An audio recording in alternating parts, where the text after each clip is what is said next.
بسم اللہ الرحمن الرحیم۔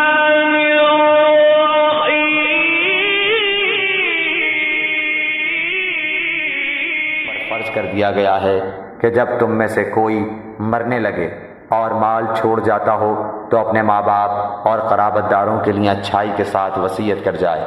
پرہیزگاروں پر یہ حق اور ثابت ہے۔